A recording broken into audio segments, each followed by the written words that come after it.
French Shalom, and greetings to you all, and a happy birthday to my dear sweet friend, Sandra. And I hope it was an awesome Freedom Day for everybody, both our Canadian and American friends. Now, the other night I saw a show within a show. I went to a concert. One fellow was having a religious experience to a song called My God. There was a woman with this pig thing on her phone who must have spent the entire night taking pictures and missing the entire performance. In the row beside me, there were three fellows chewing on the latest goods from the medicinal marijuana store. And I noticed that everybody in the crowd looked kind of old. And the band was no spring chickens either. They were doing their 50th anniversary tour. And they had to have an intermission in an under 2-hour performance. And this was all going on while I was trying to enjoy the show. And I told the security person who was checking the tickets against the section areas that their biggest challenge would probably be waking everybody up when it was over to go home. Boy, concerts have changed over the years. But of course, everything's changed and houses of spirit have changed. Here we are on our YouTube channel or on audio instead of a brick and mortar facility. But we do the same, and we give people a chance from everywhere and anywhere, of all faith and of no faith, to come and join us. So let's take a moment and invite the collective consciousness of spirit seekers to come together in showing a faith of love as a community, a chavura fellowship. When we express our nature of kindness, compassion, thoughts, feelings, hopes, dreams, and wishes, that unites us all. In this community house of spirit, Beth Ruach. So once again, please do go ahead and invite everybody you know, physically, psychically, emotionally, spiritually, to gather and share from Psalm 133, the Hine Matov. Come together. Hine Matov, U'nai, Shevet Achim Gam Yachad. Hine Matov.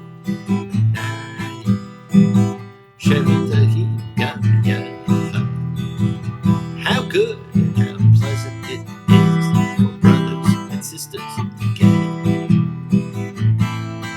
Community.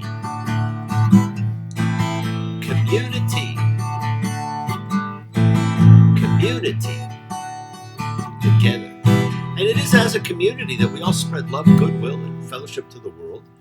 And it's the community of man, like male and female. We don't look at differences. We look at the fact we are all the same.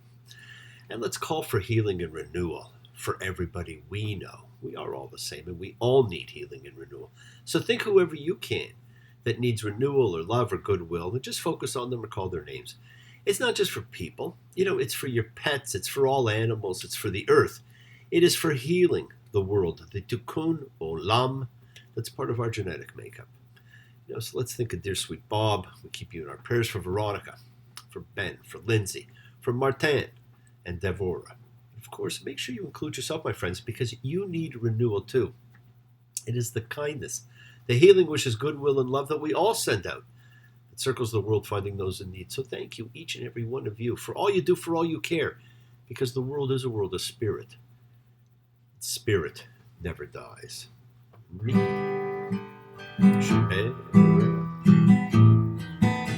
Avotenu Makor HaBracha Vimotenu. May the source of strength bless the ones before us. Help us find the courage.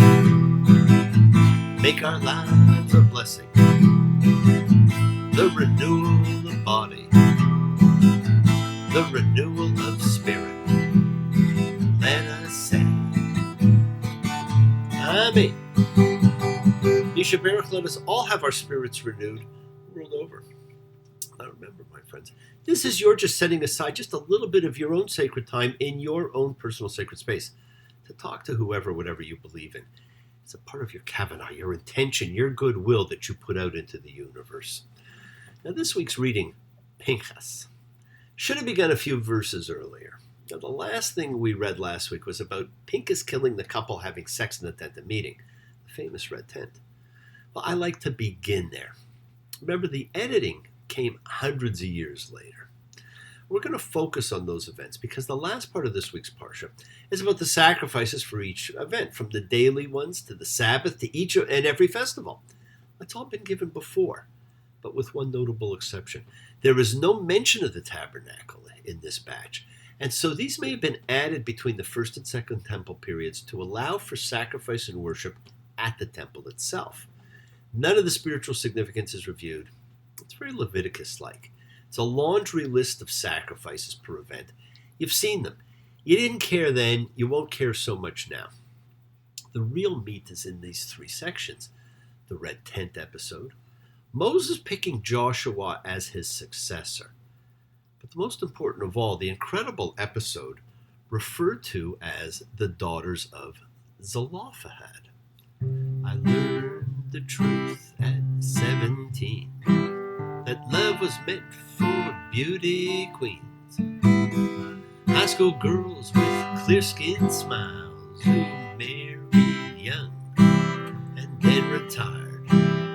Valentines I never knew. The Friday night charade of youth was spent on one beautiful. At 17, I learned the truth. Now, all three of these share one real major thing, and that's zeal. What happened that made the zeal of Pincus so rewardable? All he did was kill two people. Numbers 25:6. And here, a man from the children of Israel came and brought forward a Midianite woman to his brothers before the eyes of Moses and before the eyes of all the congregation of the children of Israel while they were mourning at the entrance of the tent of meeting. Now, we're told this was during the mourning period, which would have meant it was during the 30-day period of mourning for Aaron. So while the people were mourning, an Israelite man was polluting the tent of meeting with a Midianite woman. Now, the tent of meeting, which is the tabernacle, was really only a meeting place for God and Moses, and then for the high priest. And it was, as we saw in the instructions, a red tent. Well, what was the red tent? We first read about the red tent back in Genesis, the tale of the rape of Dinah. And it has spawned books and movies. The red tent was a real thing. It had sexual connotation and it had spiritual connotation. In biblical Hebrew and in Aramaic, it was the kubbah. Now, the kubbah is translated here as a tent, and it's a tent used to house sacred objects. And like the biblical tabernacle, it was simply made of red leather. And since this episode begins precisely at the entrance to the tabernacle, the tent of meeting, it would appear that the kubbah referred to here refers to the inside of the tabernacle. And Pincus, son of Eleazar, son of Aaron the priest, saw and got up from among the congregation, took a spear in his hand, and he came after the Israelite man to the enclosure and ran the two of them through, the Israelite man and the woman, to her stomach. And the plague was halted from the children of Israel. His action stopped the plague in which 24,000 people were killed. And we don't know where the plague came from, by the way. And there appears to have been no need for trial. No need for witnesses for this execution. Why? Well, this was not a normal crime. This was a crime against ritual and sacrosanctity. It was the ritual violation of sacred space, which was reserved for the priesthood. And for his actions, Pincus, who was Aaron's grandson, got perpetual priesthood. But we already know Aaron's family had that. Isn't it kind of odd? Here he's given a covenant of eternal priesthood because he was jealous for his God and he made atonement for the children of Israel. But he was the rightful priest, so he was going to be, entitled to it anyhow. This reward was because of his zeal. Numbers 25:11. Pincus, son of Eleazar, son of Aaron the priest, has turned back my fury from the children of Israel by his carrying out my jealousy among them. So I didn't finish the children of Israel in my jealousy. Now, the reward for zealousness, and rabbinic sages over the years have spent a lot of time thinking about and writing about the idea of zealousness. And so they put conditions that must be met for the zealousness to be of the highest order. Otherwise, any zealot can claim that they're acting on God's will. I won't go into it, but the zealousness must not be for his own interest. And they must be willing to give up everything for the Lord, even his or her own life. They have to know exactly what they're doing, why it is being done, and the need for the extreme action. Anyhow, it was deemed that Pincus was doing the right thing. Well, interestingly enough, they do another census at this point, Numbers 26:51. These are the counts of the children of Israel. 601,730. Now that's a pretty close number to the old census number. But this one is special. Numbers 26:53. The land shall be distributed to these as a legacy with the number of names. Everything for the future is based on this land distribution, this census. The Jubilee return will be based on this. This is a sacred count like no other. We also get a count of the priesthood, 23,000. Now they're not landholders. They had a different role and a different reward. But I want to jump ahead quickly to another zealous item, Numbers 27:18. And the Lord said to Moses, take Joshua, son of Nun, a man with spirit in him, and lay your hand on him. Now, this, my friends, is the actual real changing of the guard. The transfer of authority of power from the one leader that the people have always ever known, which is Moses, to another. And it is the smooth transition of power which has been the key to underlying success of so many countries. And in this case, it is done by laying on of hands. In rabbinic terms, this is smicha, the leaning of the hands. The ordination ceremony of a rabbi, which still to this day is done, where the board of rabbis lay their hands on and give a blessing to their new successors. And it has been done in this fashion ever since. Now, why is it like this? Well, God says, put some of your eminence on him, Moses to Joshua, by laying on of hands. It is the physical transfer representing the energetic one. Now, supposed to be done in front of the Urim, of Urim and Thummim fame, which tells you this is a really ancient section. And since its official disappearance, not too many of us have had that privilege. But it's the zealousness of Joshua which earned him this reward. So let's jump back for a moment because a revolution occurs, a very big revolution. Numbers 27:1. And the daughters of Zelophehad, son of Hefer, son of Gilead, son of Machir, son of Manasseh, of the families of Manasseh, son of Joseph, came forward. Now that's some pedigree, all the way back to Joseph. Numbers 27:2. And they stood in front of Moses, and in front of Eleazar the priest, and in front of the chieftains, and all the congregation. Their father had died. Now, not in one of the two rebellions either, so it was not due to punitive measures that he died. And they have a petition to make. Numbers 27:4. Why should our father's name be subtracted from among his family because he didn't have a son? Give us a possession among our father's brothers. This request is the ultimate game changer, giving women land rights when they had no rights at all. Whoa! Oh, I don't tell you what to say. I don't tell you what to do. So just let me be myself. That's all I ask of you. 1963, the great Leslie Gore, You Don't Own Me. Well, land is inalienable. It's to be distributed among the Israelites when they arrive in the promised land, according to the census we just read.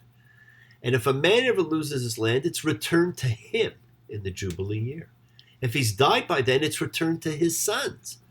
The property in his name stays in the family forever. Well, Zelophehad's daughters now protest that the property that would have gone to their father will go to his brothers instead, and the family holding in his name will be lost. Well, Moses takes their case to God. Numbers 27:6. Vayomer Adonai al Moshe lemor.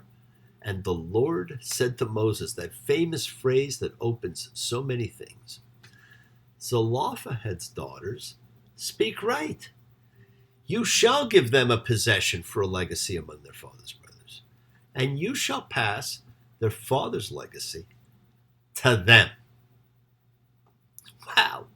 So what happened?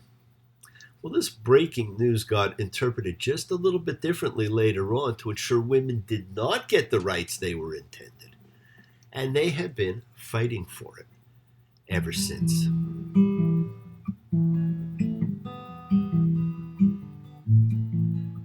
Now, this is a song to celebrate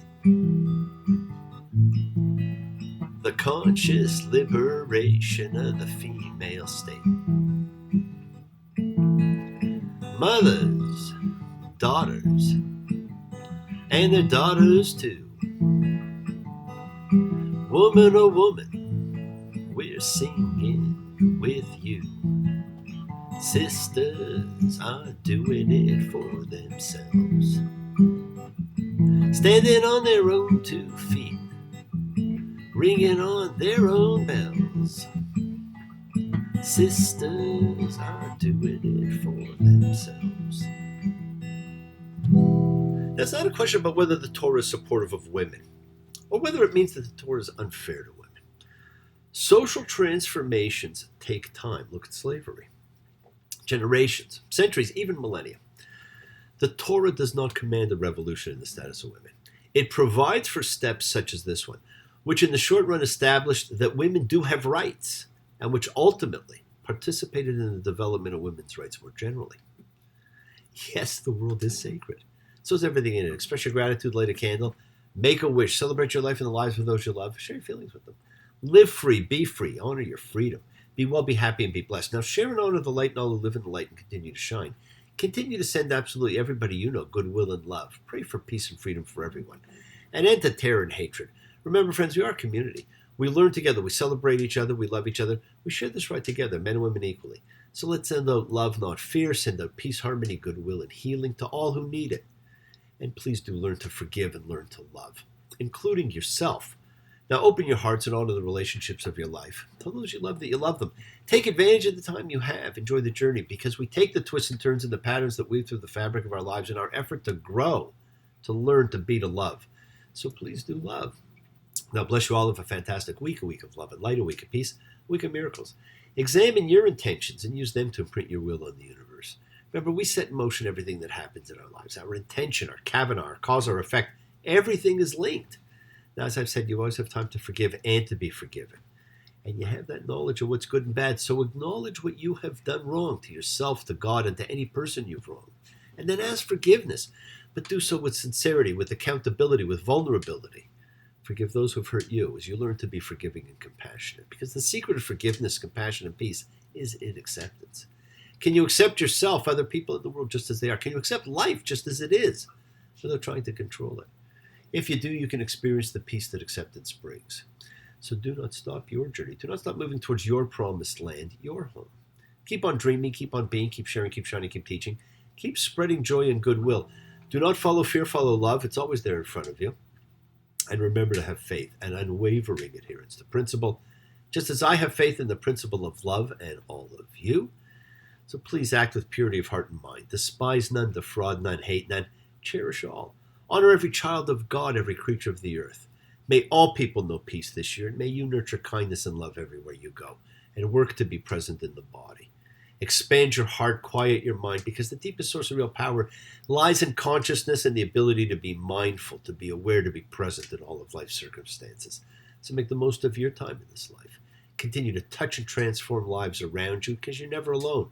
You're forever blessed, and you have the ability to bring blessings to everybody you meet. Health, love, renewal to everybody you come across. We're all energy. Energy cannot be destroyed. It can only be transformed. Friends, your words are your power to transform, to love, to bless. So be generous. Bless others and bless yourself, and love with the heart. We're all part of a greater whole. Embrace love, not fear, forgiveness, not anger. Be there for someone, because someone will always be there for you whether you know it or not. And continue to explore faith and belief. And do not accept shame as a natural state. Whatever you feel, others have felt. Whatever you've experienced, others have too. We share together, we learn together, we help each other. We are each of us trying to find love and acceptance and support. We all have or could have that special someone in our lives, so find them and tell them what they mean. And remember, express love to the special people in your life and to God. And remember, we are all equal in the eyes of God. I am woman. Hear me roar. Numbers too big to ignore. And I know too much to go back and pretend. 'Cause I've heard it all before. I've been down there on the floor. No one's ever gonna keep me down again. You know what? It's taken a bit of time. But women are expressing themselves again. Be happy, be healthy, be helpful, and be kind and be loving. And imprint your will on the blank canvas of life and keep celebrating being free to be you. Shabbat shalom and blessings to you all, my friends. You take care, and we'll see you again soon.